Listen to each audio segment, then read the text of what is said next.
Happy Monday, everybody, and welcome to What Moves You.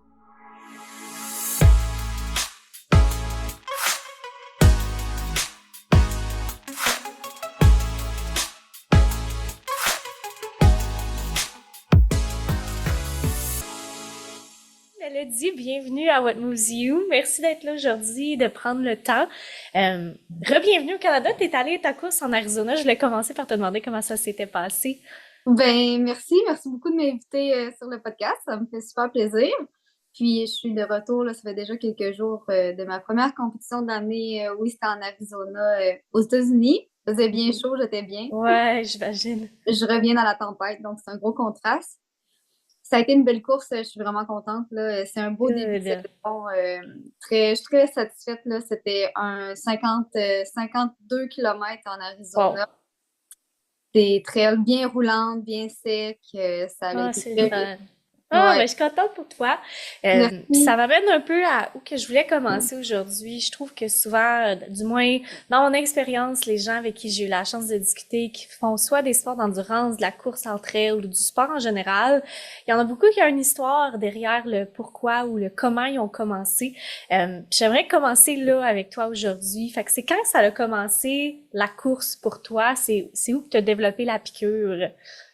Ben, la course en tant que telle, vraiment depuis que je suis toute jeune, ça a commencé là, au primaire avec les petites compétitions de cross-country. Puis ça l'a jamais comme vraiment disparu. Ça l'a pas accordé toujours la même importance dans ma vie, disons. Ça a été là, ça a été absent durant tout mon cégep. J'ai pas vraiment couru. Je faisais d'autres sports. J'ai fait beaucoup de sports tout dans ma jeunesse.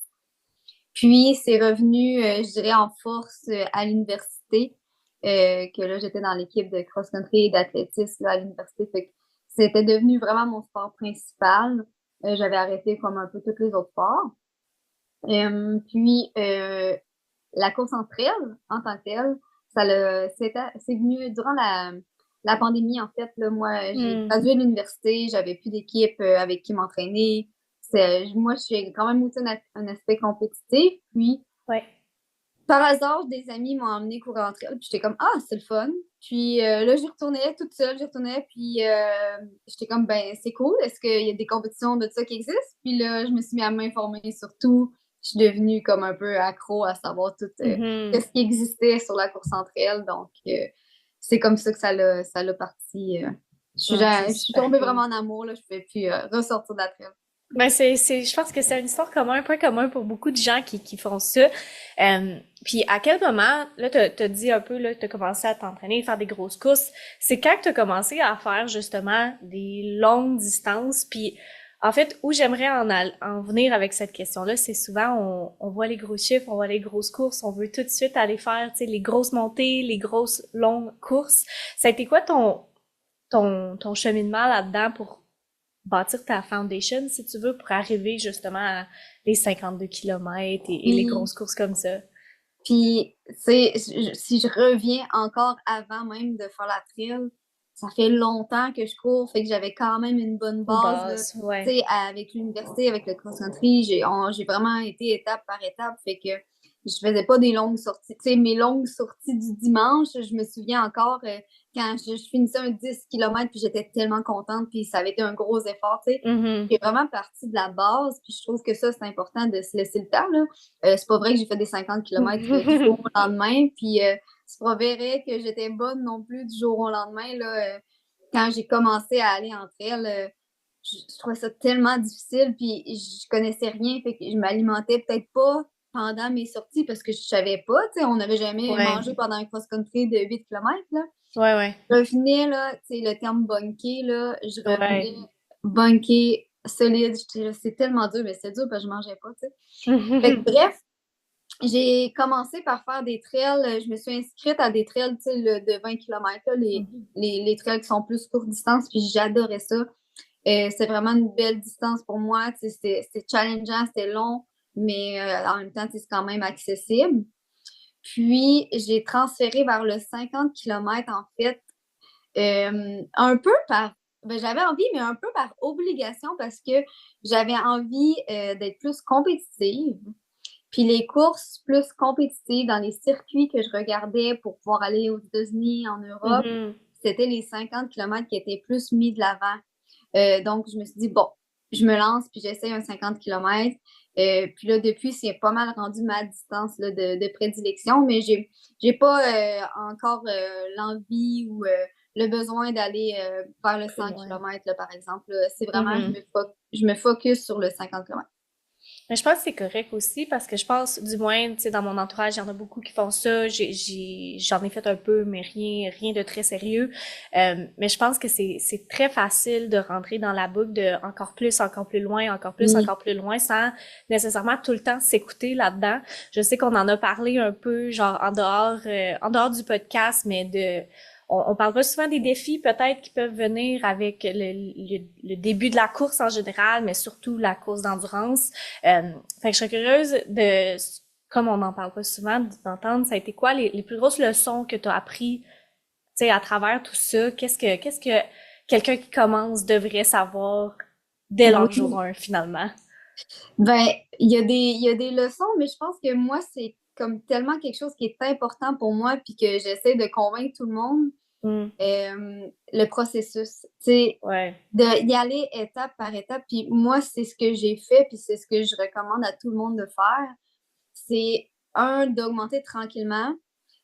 Faut que tu apprécies aussi le processus d'entraînement. Si tu n'aimes pas t'entraîner 3, 4 mois de temps pour une course, ben, je suis désolée, mais tu n'auras pas de plaisir parce que Mhm. la course, c'est une journée, là. Faut que tu aimes faut que tu le processus, faut que tu prennes le temps. Faut pas que tu penses juste à l'événement en tant que soi parce que tu vas être déçu, là. Tu sais, un peu comme je sais pas, au secondaire, quand on pensait que le bal définissant, c'était la journée, puis finalement, t'es comme, ah, c'était juste ça, puis t'es un peu déçu, mais faut que t'aimes courir à chaque jour. Faut que Mhm. tu veuilles, si tu veux faire un 100 km, il faut que tu aies le temps et le désir de t'entraîner pour un 100 km. Ça va te prendre beaucoup, beaucoup d'entraînement par semaine, tu sais. Ouais.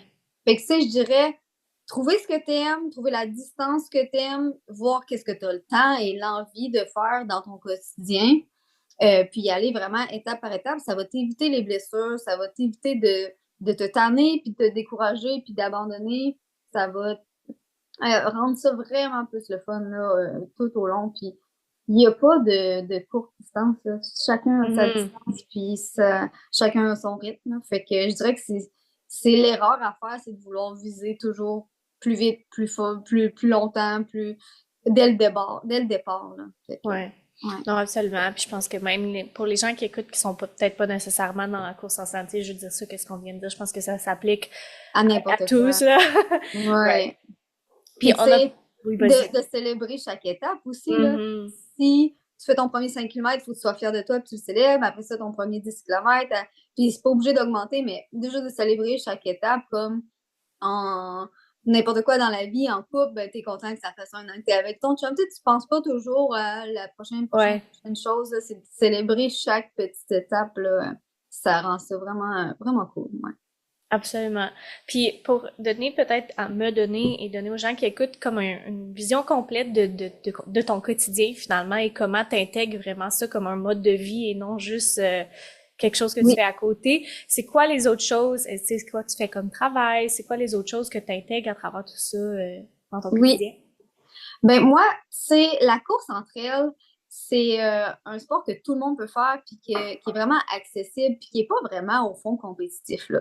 Mais Mhm. moi, je suis dans la partie compétitive dans le sens que je vise vraiment des performances. Puis je te dirais, tu sais, dans la course entre elles, je suis dans le 5 à 10% là. Tu sais, la majorité des gens font ça pour le plaisir, pour prendre leur temps dans les trails puis s'amuser. Moi, je suis du côté compétitif, mais faire de la course en trail, c'est pas ça. C'est pas la Ouais. définition, c'est pas moi, mon quotidien, c'est pas la normalité, disons. Mhm. Donc, moi, je suis décidée de prendre ça compétitif, d'aller au plus haut niveau que je pouvais. Donc, je mets beaucoup, beaucoup d'heures d'entraînement par semaine. Euh, en termes d'heures, je peux facilement m'entraîner à 15 heures par semaine. Beaucoup, beaucoup de courses, un petit peu de cross-training en vélo, un petit peu de muscu. Euh, Puis sinon, dans mon quotidien, je suis physiothérapeute. J'ai décidé de travailler à mon compte quand justement je voulais être plus compétitive au niveau de la course pour pouvoir faire mes horaires. Mhm. Donc souvent, je me lève le matin, je vais m'entraîner le matin puis je vais commencer à travailler après le dîner en après-midi, puis je peux faire des soirées aussi. Parce que j'aimais pas ça, moi, m'entraîner à 5-6 heures après le travail.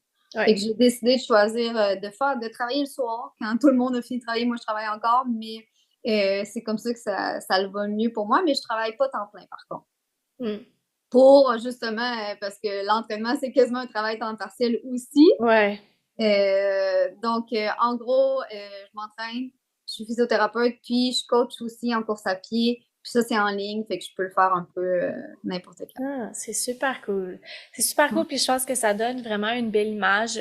C'est un thème qui revient souvent à travers, tu sais, les différents milieux qu'on discute sur le podcast, mais que la chose que tu vas choisir qui est ta priorité va le devenir si tu l'as choisi finalement, là. Oui. Puis je trouvais ça intéressant d'aborder ça avec toi parce que je me souviens que t'as mis, là, peut-être il y a quelques semaines, un post, une story justement d'une soirée que t'es allé, t'as poussé pour faire ton entraînement après le travail. Puis t'as amené un point que je voulais vraiment venir élaborer ici, qui est comment comprendre quand t'es fatigué, puis ton corps a besoin de repos, versus quand tu peux pousser, puis Ah faire oui. ton entraînement de pousser. Puis je suis curieuse de t'entendre un peu ta philosophie, ton expérience avec ça, puis comment tu navigues justement ces moments-là de essayer de déterminer est-ce que mon corps a besoin de repos ou à ce moment-là je dois pousser.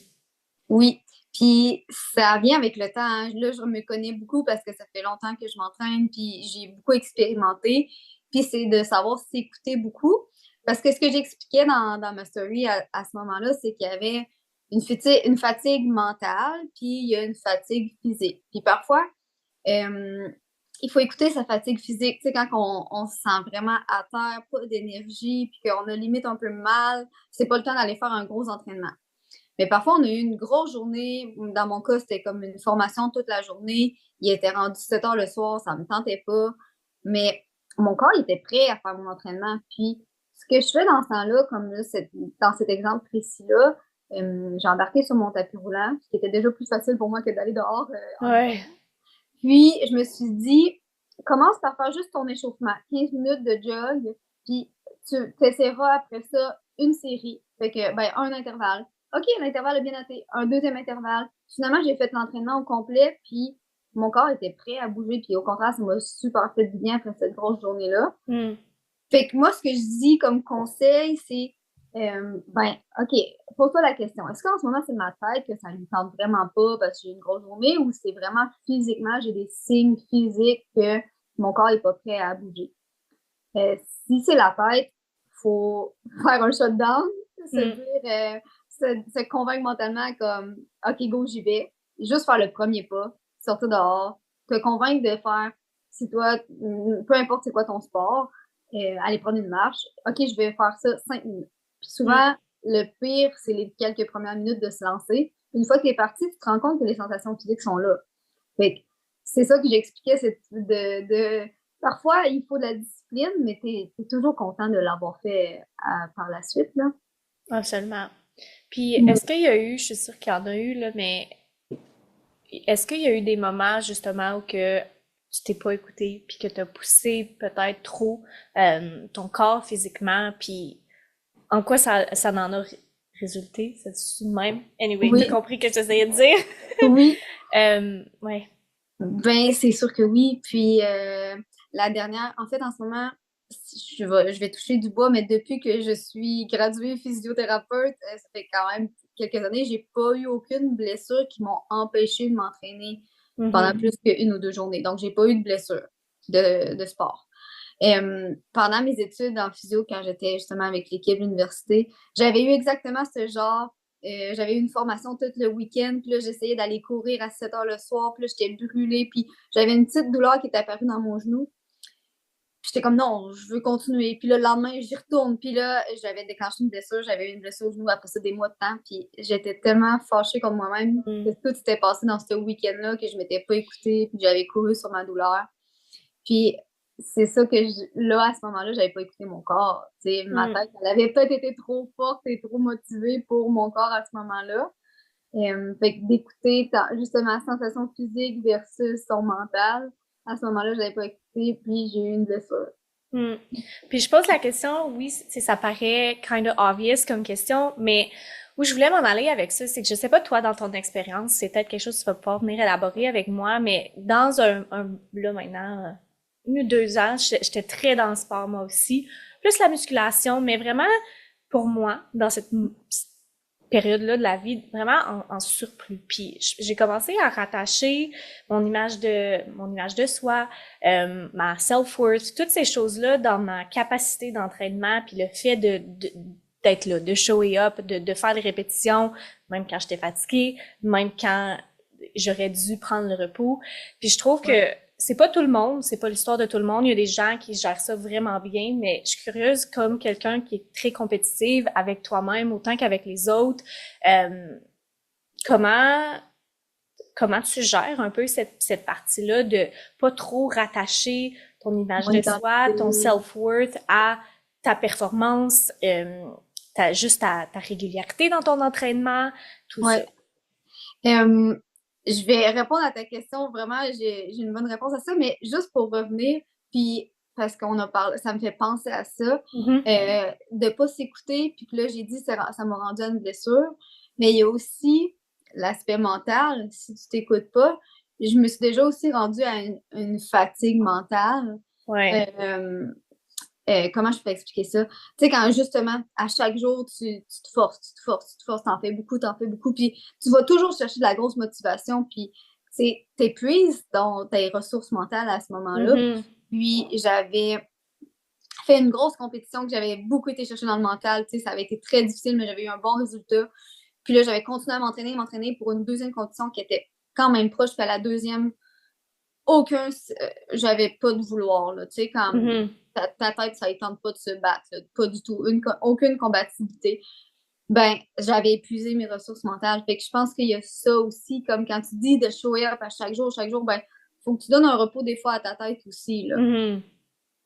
Puis là, tu demandais pour l'identité, ben, c'est sûr que c'est un sujet, justement, dans la dernière année, je me suis beaucoup questionnée par rapport à ça parce que pour moi, la course, c'est vraiment ma plus grande passion. Puis, je m'identifie beaucoup par la course. Puis, je me suis déjà dit, hey, s'il m'arrivait quelque chose, puis que je peux plus courir, je peux plus compétitionner du jour au lendemain, ça irait mal. Je Mhm. pense que j'irais personnellement très mal, là. Ça se passerait Ouais. pas bien. Fait que là, je me suis dit, j'ai fait le travail de qu'est-ce qu'il y a d'autre dans ma vie que je me valorise? Qu'est-ce qu'il y a d'autre que j'aime faire dans mon quotidien? Comme j'adore mon travail, mais pas assez pour dire que c'est mon T'allumes, là. identité, tu sais, ça Mhm. m'allume. J'aime beaucoup être physio pour des coureurs, mais encore une fois, c'est encore relié à la Relié. course. Puis là, j'étais comme, ben au final, c'est correct si c'est relié à la course. J'ai accepté que en ce moment, la course, c'est ce qui est le gros cercle dans ma vie, là. Sauf que je me suis dit, si je cours pas, ben je peux quand même être coach de course, puis me valoriser parce que mes athlètes réalisent. Je peux quand même être physio, puis aider d'autres coureurs à guérir leurs blessures. Je peux quand même être sur les réseaux sociaux, écrire, j'aime ça écrire des infolettes, écrire Mhm. des posts. Je peux quand même faire des podcasts, tu sais. Fait que j'ai comme accepté qu'en ce moment dans ma vie, c'est la course parce que j'essayais de trouver autre chose. Puis j'étais comme, il n'y a rien Ouais. d'autre qui m'intéresse. Puis je ne vais pas me forcer à Non, c'est faire ça. de peindre ou faire, tu sais, j'aimais pas ça. Ouais. Fait que j'ai accepté que c'est la course, mais j'ai été chercher d'autres sphères que si moi, personnellement, je peux pas courir, ben, je peux quand même faire autre chose qui me passionne, tu sais. Mhm. Mhm. Parce que je sais pas là, si tu as écouté le podcast auparavant, mais je pense que je te pose la question surtout parce que c'est quelque chose que j'ai vécu très directement. Justement, là, je viens de te parler d'une période où que c'était un surplus d'entraînement puis que j'étais toute rattachée, ma confiance en moi dans ma capacité d'entraînement. Oui. Puis ça, c'est peut-être un autre volet qu'on peut aller explorer après. Mais justement, j'ai tombé malade, puis je ne pouvais plus m'entraîner, right? Pas de course, pas de musculation, genre, c'était rien du tout. Mais comme on n'a pas directement mentionné, mais ça va ensemble, non seulement tu prends soin de ta santé physique, mais tu prends aussi soin de ta santé mentale à travers la course et l'entraînement que Oui. tu fais.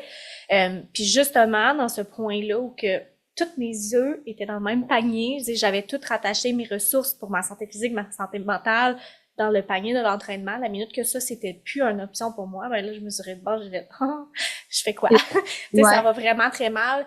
Fait que j'ouvre la conversation vraiment parce que je pense que c'est une conversation qu'on n'a pas assez. Puis je trouve que le plus de personnes qu'on emmène dans cette conversation-là, le plus de gens qui vont espérer, j'espère, vont se poser la question avant, justement, comme tu as fait, tu sais, d'arriver à un point, je te souhaite, c'est jamais ça, là, mais tu sais, Ouais, que, avant d'arriver à ce moment-là où que, ben là, tu peux plus rien faire, je puis peux il est plus trop rien. tard, là. Mais puis je trouve ça important de se questionner. Puis tu sais, j'ai eu le questionnement, puis clairement que ça, j'aurais quand même une grosse peine puis un gros manque si je pouvais plus courir du jour au lendemain. Mais je sais qu'est-ce que j'aime faire.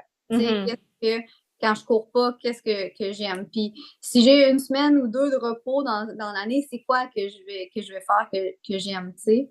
Fait que Mhm. c'est de le savoir puis de le garder en tête. Puis si t'en as pas, ben essayer d'en trouver puis d'en ajouter pour pas que tu te retrouves du jour au lendemain à, à plus avoir rien.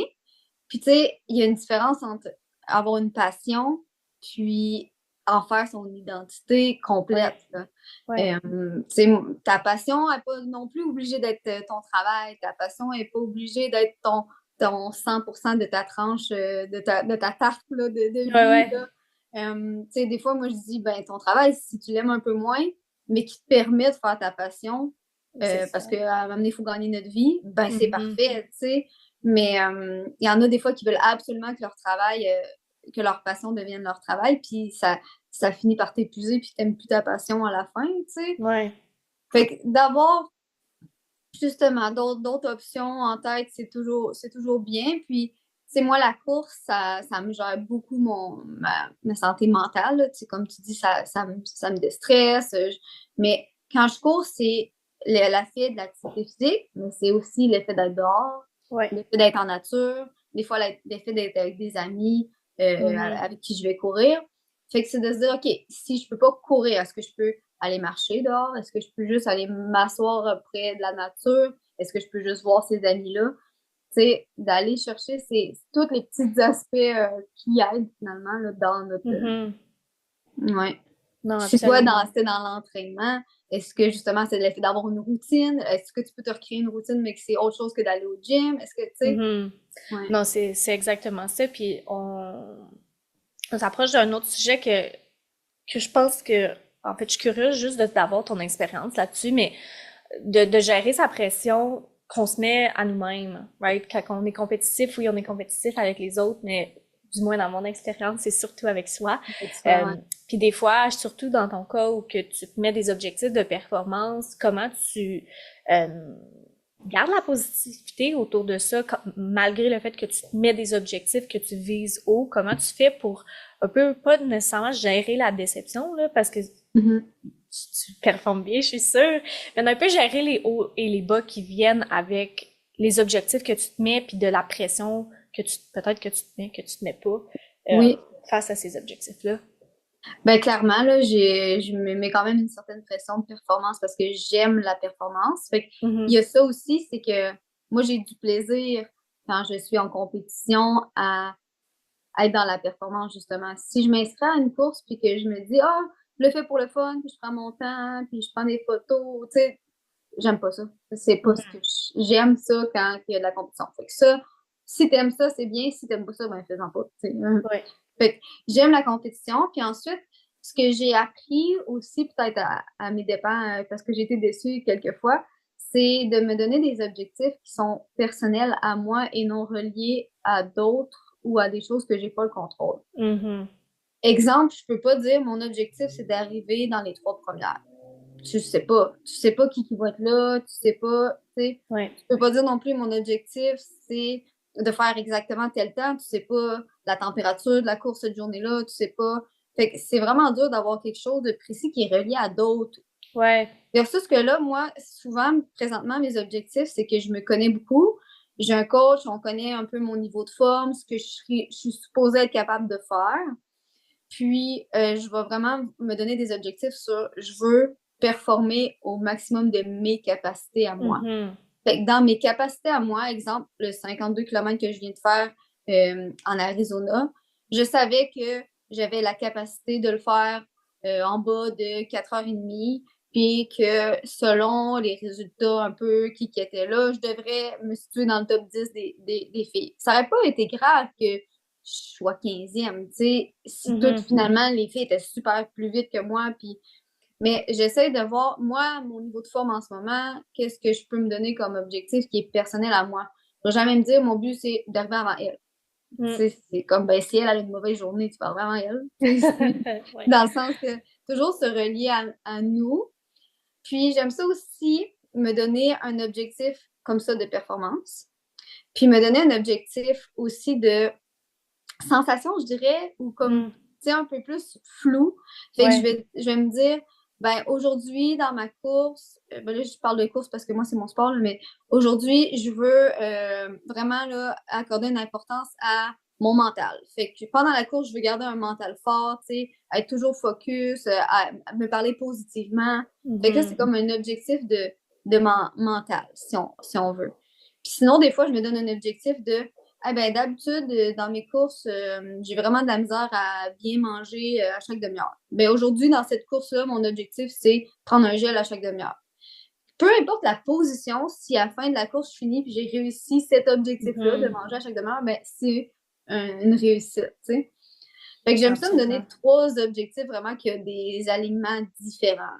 Mhm. Puis je pense que c'est super relatable à peu importe que ce soit la course ou autre chose. Je pense que c'est des conseils vraiment qui peuvent être appliqués un peu à que ce soit un sport ou autre chose. Je pense que c'est très useful comme stratégie. J'hésite à l'appeler comme Ouais, ça, là, ouais, mais ouais. de diversifier tout ça. Puis là, tu as parlé un peu de l'alimentation. Je sais que moi, je suis pas nutritionniste dans la vie, toi non plus, mais je trouvais ça quand même important de toucher sur un peu toi, ça a été quoi ton approche à l'alimentation durant maintenant, que ce soit longue distance, courte distance, à apprendre comment bien manger durant une course. Moi non plus, je savais pas quand j'ai commencé qu'il fallait manger C'est quand tu ça. cours, puis justement, j'ai vu les effets secondaires. Fait que je suis curieuse de savoir, un, pourquoi c'est important, deux, c'est quoi ta stratégie autour de ça, puis y a-tu des choses que tu as appris the hard way, mettons? Oui. Premièrement, il faut tellement être plus informé, là, justement, juste de savoir. Je savais pas. Je savais pas qu'il fallait manger avant, après. Tu sais, j'étais un peu dans le néant au début, là, tu sais, quand j'étais Mhm. à l'université. Puis, l'autre chose, c'est, oui, le pendant, mais surtout ton alimentation au quotidien. Si tu te mets à t'entraîner 3, 4, 5 fois, 6 fois semaine, ben, c'est beaucoup d'énergie brûlée. Ouais. Faut que tu reprennes, là, quelque part. Fait que je te dirais que mes grosses erreurs, là, je vais dire entre guillemets pour ceux qui Mhm. voient pas, ça serait que je me suis mis à m'entraîner sérieusement sans nécessairement augmenter mes apports. Puis c'était pas voulu, tu sais. Mon but Ouais. n'était pas de perdre du poids, c'était juste que Mhm. c'était pas conscient. Fait que sans le vouloir, je devenais en manque d'énergie parce que Ouais. je compensais pas tout le sport que je faisais de plus qu'avant. Fait que Mhm. l'alimentation au quotidien, puis tu sais, je parle pas de manger parfaitement bien, toujours tous tes légumes, tes fruits. Non, c'est manger assez. Tu Ouais, sais, ouais. j'essaie de voir vraiment maintenant l'alimentation plus comme du gaz, comme que tu mets du gaz dans ton auto, ben c'est ton gaz que tu mets dans ton corps. Euh, Au final, il faut qu'il y ait du gaz, là, que ce soit une Ouais. pizza ou une salade. Tu sais, il faut Ouais, qu'il y ait ouais. du gaz. Là. Fait qu'il y a ça. Puis sinon, ben, c'est vraiment l'alimentation pendant, là, dès que tu fais un effort en haut. Moi, dès que c'est en haut d'1 heure et quart, j'ai ajouté une source de glucides, là. Euh, Mhm. Pourquoi? Parce que oui, tu peux être capable. Tu es capable de faire un sport 1 heure et demie, 2 heures de temps sans manger, mais c'est pas optimal. Si Mhm. tu manges ta source de glucides pendant ton 1 heure et demie, 2 heures, ben après, tu vas mieux récupérer, puis tu vas être plus en forme le lendemain pour recommencer. C'est de faire la différence entre je suis capable de faire cette activité-là moi, sans manger, oui. Oui, tu es capable, puis tu vas le Mhm. faire, mais c'est pas optimal. Si tu manges à long terme, parce que tu vois pas ça, c'est pas en une fois que tu essayes un gel que tu vois la différence. Si c'est à long terme, à chaque fois que tu t'entraînes sur des plus longues périodes, tu t'assures d'avoir un apport, ben, c'est vraiment plus d'énergie. Tu es capable de t'entraîner mieux, de Mhm. t'entraîner plus, de pas te blesser, de mieux récupérer. Fait que c'est ça qui est dur à faire parce que c'est vraiment quelque chose à long terme, puis que tu vois pas nécessairement le bienfait. Ben, Tout de là, suite. ouais, Ouais. exactement. Comme tout plein de choses. Non, je trouve ça important, puis je suis contente qu'on a réussi à le mentionner ici parce que justement, ben, j'écoute pas tant de podcasts autour de la course, fait que je suis sûre qu'il y en a qui en parlent en masse, mais Ouais, maintenant, ça a mais sa petite place ici. c'est tellement toujours mythique, puis c'est Mm, comme, c'est dur d'en parler parce que c'est un peu, chacun est différent, mais ouais, juste c'est important de manger assez, fait que trouve-toi de l'aide, va voir une nutritionniste si toi, tu le sais pas, puis tu as besoin d'aide, là. mhm, Moi, je suis allée en consulter une nutritionniste parce que, juste pour m'expliquer du moins les portions, tu sais, ouais, comme qu'est-ce que j'ai de besoin dans ma journée, puis j'étais comme, oh, je peux manger vraiment plus que je pensais, tu sais. ouais. Fait que, ouais. D'aller chercher l'aide si on en a besoin, ou sinon de juste essayer. C'est C'est l'important. ça. Ouais. Puis là, je vais commencer à poser mes petites dernières questions de la fin. Je vois qu'il nous reste à peu près 8 minutes avant que Zoom nous kick out. Fait que je vais te poser mes petites dernières questions de la fin. Je vais vraiment juste terminer. Est-ce qu'il y a d'autres choses que j'ai pas posées directement que tu aurais aimé partager ici aujourd'hui avec les gens qui écoutent ou juste mettre mon petit mot là-dedans avant que je te Euh, laisse? vite, comme ça. Je sais pas si toi, tu avais une question qui te popait en tête. Vite, comme ça, j'ai rien à rajouter spécifiquement. Bon, ben c'est parfait. Je vais pouvoir poser les deux petites dernières questions de la fin. Là, je te préviens d'avance, les gens qui courent beaucoup, qui font beaucoup d'entraînement, ils ont souvent de la difficulté à la répondre parce qu'ils sont pas capables de passer à autre chose. Fait qu'au pire, on va la couper.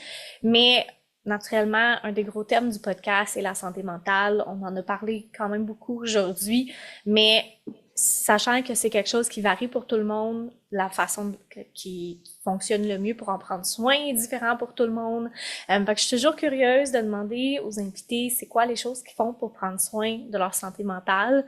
On a parlé beaucoup de ta course, être dehors, être avec des amis. Y a-t-il quelque chose qu'on n'a pas touché que tu aimerais rajouter à ton petit mental health toolkit, si tu veux appeler ça comme ça? Oui, ben, c'est drôle, mais j'en parlais avec quelqu'un, puis pour se sentir bien, faut se connaître, puis il faut Mm. savoir qu'est-ce qui nous fait se sentir bien. Puis j'ai appris dernièrement, c'est drôle, avec une application, à nommer mes émotions. Mhm. Puis en ce moment, je me sens stressée, mais c'est pourquoi? Tu sais, Ouais. puis est-ce que ça m'aide vraiment, exemple, d'aller faire un yoga ou une méditation ou de prendre un bain? Puis moi, ça m'aidait pas. J'étais comme, Mhm. quand je suis dans l'inactivité, ça me stresse encore plus. Fait que mes moments qui m'aident de self-care, c'est un peu de me refaire un peu Je me refais un horaire dans ma to-do list Mhm. avec mes priorités, puis je regarde, OK, qu'est-ce qui me stresse? Qu'est-ce que j'ai à faire? Qu'est-ce qui est pressant? Puis souvent, je me rends compte, ben, comme il y a une chose pressante, là, tout le reste, c'est pas Mhm. pressant, là. Pourquoi je suis stressée, là? Ou j'ai pas de contrôle dessus, je peux rien agir présentement Mhm. sur ces choses-là. Si je peux pas agir, j'essaie d'étasser. Puis là, je vais aller sur ma priorité, puis je vais faire une action. Puis ça va me faire du bien. Tu sais, juste d'avoir fait Ouais. le tour d'horizon de qu'est-ce qu'il y a à faire. Puis après ça, je suis comme plus relaxée. Puis là, je peux aller faire mon activité relaxante, quelle Ouais. qu'elle soit. Mais si je suis stressée en ce moment, puis j'essaie d'aller faire une activité relaxante, ça ne marchera pas. Ça marche pas. Je suis Ouais. complètement d'accord, puis moi aussi, je suis exactement pareil, puis c'est important que tu le dises parce que justement, on entend tellement parler de choses, de wellness, de bien-être, de self-care, mais si ça fonctionne pas pour toi, c'est juste une autre chose que tu mets sur ta liste, puis Oui. c'est personnalisé, là, tout comme tout. La dernière question que j'ai pour toi aujourd'hui, naturellement, le podcast s'appelle What Moves You. Oui. J'ai choisi le titre parce que c'est une question à laquelle je revenais souvent dans justement des moments où que la vision est un peu floue, je savais pas qu'est-ce qui m'allumait, c'était quoi ma prochaine étape, mes objectifs, ma vision, le pourquoi derrière, qu'est-ce que je faisais finalement. Mhm. Puis j'ai vraiment réfléchi durant ces moments-là à justement, oui, les grosses choses qui me mouvent, mais aussi les toutes petites choses comme une tasse de café le matin ou un Oui. lever de soleil ou quoi que ce soit. Fait que si je te pose la question, c'est quoi qui te move, que ça soit les grosses choses, les petites choses, j'aimerais bien Ben, savoir. j'y ai pensé parce que j'écoute ton podcast, fait que j'ai entendu souvent cette question-là. Puis la seule chose qui me revenait toujours en tête, c'est que moi, qu'est-ce qui me drive, qu'est-ce qui me donne l'envie, c'est, comment je dirais ça, les processus, OK? Mhm. c'est rarement la finalité.